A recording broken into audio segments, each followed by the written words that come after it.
Hebreos capítulo 10, del versículo 6 al 10, leo.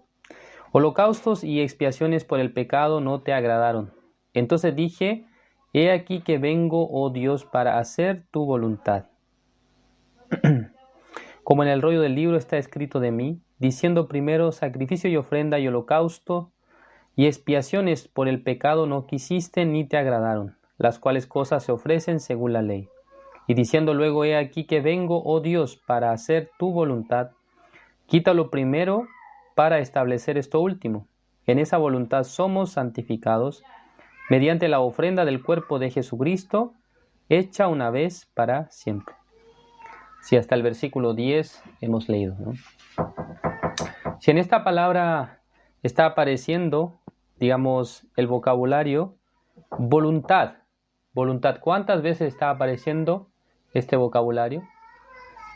Ya por lo menos 4 veces está apareciendo este vocabulario. Acá en el libro de Hebreos capítulo 10 aparece 4 veces la palabra voluntad, ¿no? ¿Dónde aparece eso? Aparece en el versículo 7, luego aparece en el versículo 9, ¿no? Luego en el versículo 10, ¿sí? Así es, ¿no? Ya, en 4 ocasiones aparece el vocabulario voluntad. ¿Es correcto? ¿Es 4 o es 3? Creo que es 3, ¿no? Creo que me equivoqué. Entonces, aparece varias veces el vocabulario voluntad, ¿no? ¿Voluntad de quién es? Voluntad de Dios, ¿no? Está apareciendo acá.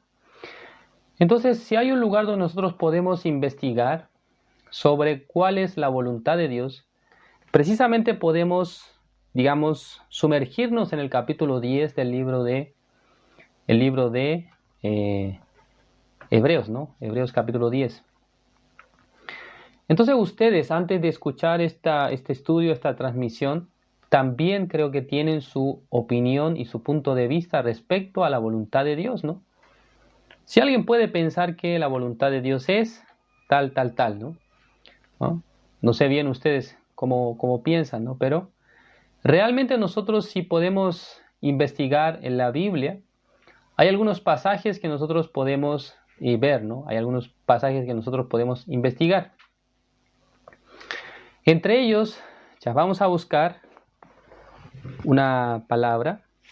En el libro de San Mateo vamos a buscar.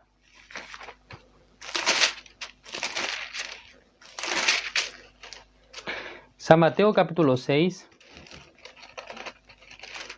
el versículo 9. San Mateo capítulo 6, el versículo 9 dice, vosotros pues oraréis así. Padre nuestro que estás en los cielos, santificado sea tu nombre, venga tu reino, hágase tu voluntad, como en el cielo, así también en la tierra. Dice.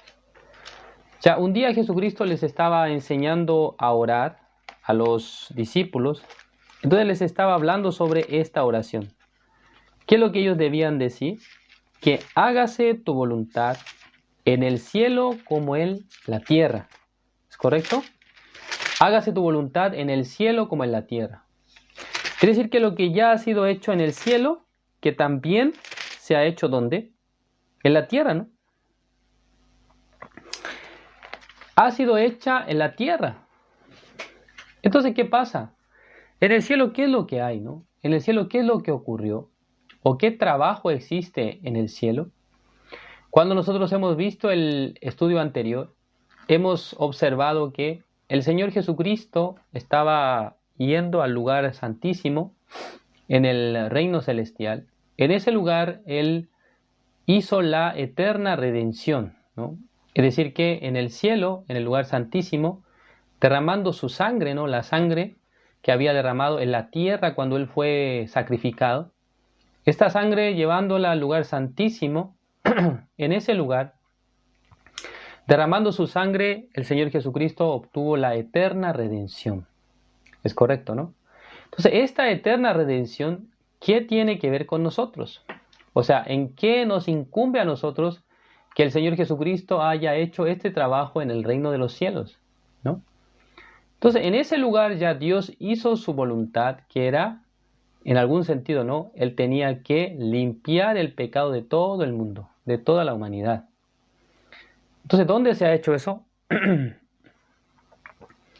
¿Dónde se ha hecho eso? En el reino de los cielos, ¿no? En ese lugar, digamos, el Señor Jesucristo derramó su sangre, así Dios ha hecho su voluntad. Pero esto también debe lograrse ¿dónde? En la tierra, ¿no? En la tierra debe lograrse la voluntad de Dios. En el corazón de los hombres debe llegar la voluntad de Dios. Entonces, ¿cuál será la voluntad de Dios? Si por acá algunos estaban colocando algunos versículos, ¿no? Vamos a leer, ¿no? En el libro de San Juan, capítulo 6, aparece, ¿no?, una palabra muy importante. El versículo 40 dice así: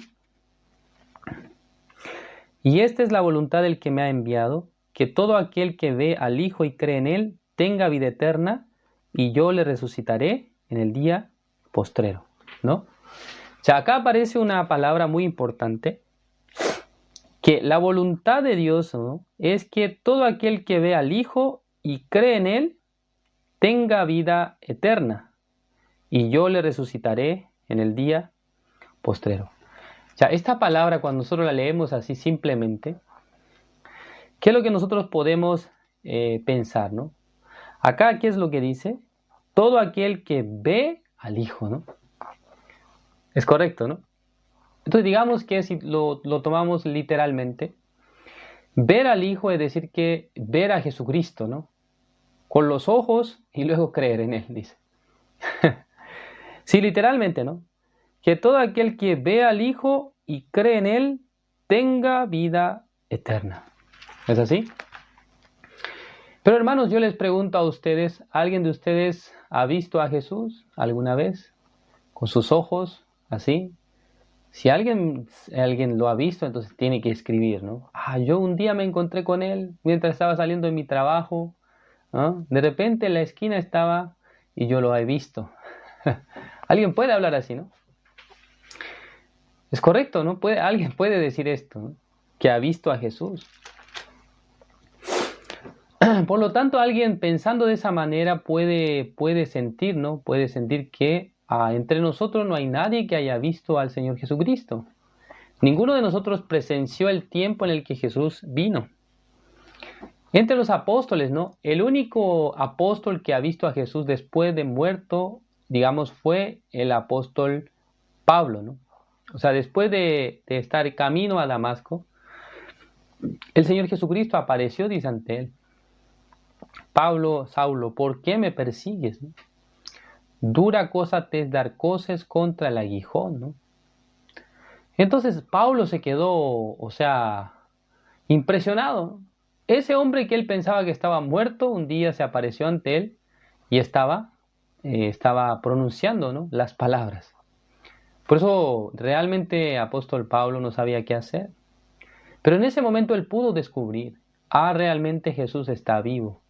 Realmente Jesucristo, realmente Él existe. Yo había creído toda la vida que Él no existía, ¿no? Pero después de haber tenido este encuentro, ¿no?, podemos ver, ¿no?, que el apóstol Pablo pudo entender, pudo creer que realmente Jesucristo había resucitado. Pero yo les pregunto a ustedes, ¿no?, entre ustedes, ¿quién puede decir: yo vi a Jesucristo y luego creí en Él? Es correcto, ¿no? Entonces, entre nosotros no hay nadie que haya visto a Jesús con sus ojos, con su vista. Es así, ¿no? Pero lo que nosotros debemos comprender, cómo nosotros en esta época podemos tener el encuentro con el Señor Jesucristo. Nosotros no lo podemos ver, ¿no? No podemos encontrarnos con Él. Pero ¿con quién nosotros podemos encontrarnos? Con el cuerpo de nuestro Señor Jesucristo. ¿Quién es el cuerpo? En esta época la Biblia define el cuerpo como la iglesia, ¿no? Es la iglesia del Señor Jesucristo. Entonces, por medio de la iglesia, nosotros podemos encontrarnos con nuestro Señor Jesucristo. ¿Es así? O sea, las personas que están en la iglesia, en sus corazones tienen al Señor Jesucristo, ¿no? En sus corazones llevan también el Espíritu Santo de Dios. ¿No es así? Entonces, en esta época, equivalente a encontrarse con Jesús, ya no sería encontrarnos con Él, ¿no? Físicamente, sino que está su cuerpo, ¿no? En esta tierra. Vamos a ver, ¿no? El libro de Efesios. Efesios capítulo 1, el versículo 22. Dice: y sometió todas las cosas bajo sus pies y lo dio por cabeza sobre todas las cosas a la iglesia, la cual es su cuerpo, la plenitud de aquel que todo lo llena en todo. Ya la iglesia, ¿no? La iglesia es el cuerpo de nuestro Señor Jesucristo, ¿no? ¿Es correcto? Entonces la iglesia es la encargada en esta época de transmitir el evangelio, los miembros de la iglesia, los hermanos, diríamos así, ¿no? Las personas que están dentro de la iglesia. Entonces, si ustedes piensan un poco, pueden llegar a esta conclusión. ¿Cómo entonces yo puedo encontrarme con Jesús? La manera en esta época es encontrarme con los miembros salvos de la iglesia. Entonces, un miembro salvo, ¿qué diferencia tiene de una persona común? No hay mucha diferencia, ¿no? Su característica es igual que los otros seres humanos, ¿no? ¿No? Es decir, que tiene, cuando tiene pena llora, cuando tiene alegría se ríe, ¿no? Y también su cuerpo no es que es antibala, sino que es un cuerpo normal como todos. Pero la diferencia es que una persona que pertenece al cuerpo de Jesucristo, ¿cómo debería ser? Una persona sin pecado, una persona santa, ¿sí? Entonces, en este momento vamos a ir a ese punto, ¿no? Vamos a buscar el libro de Primera de Tesalonicenses. Primera de Tesalonicenses, vamos a buscar.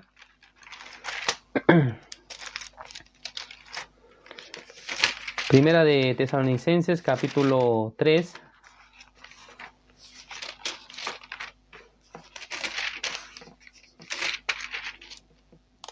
Perdón, capítulo 4. Primera de Tesalonicenses, capítulo 4. El versículo 3 dice: pues la voluntad de Dios es vuestra santificación, que os apartéis de fornicación, dice. Ya, esta palabra, ¿no? Es importante porque, aunque está hablando a la iglesia, ¿no? De Tesalónica, pero esto es el corazón de Dios. Que todas las personas, ¿no? Puedan ser santificadas.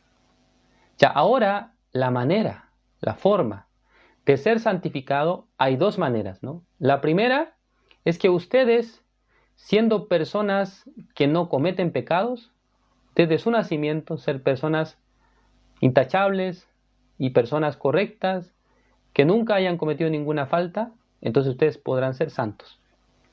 Pero contrariamente, si ustedes han pecado y han hecho lo malo delante de Dios, entonces, ¿qué es lo que ocurrirá? Ustedes entonces estarán en la posición de pecadores. Pero la segunda manera de obtener la santidad no se logra por medio de lo que nosotros hemos hecho bien o de las cosas buenas que hemos logrado, sino que la Biblia, en el libro de Hebreos que hemos leído el día de hoy, nos enseña claramente cómo se obtiene esta santidad.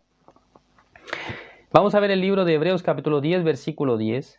En esa voluntad somos santificados. ¿Sí? Ya. La voluntad de Dios es ser santificado, ¿no?